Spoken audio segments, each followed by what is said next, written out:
तेरा ही हुक्म बजाऊं रे। वो मेरा भोला न माने, भोला न माने मेरा शंकर न माने, भोला न माने मेरा शंकर न माने।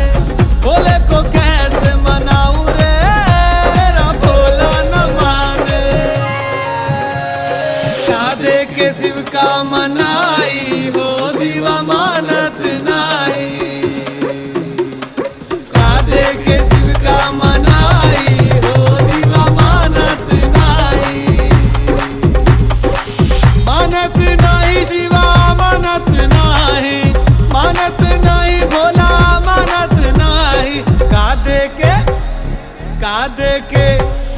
कादे के शिव का मनाई हो, शिवा मानत नाही।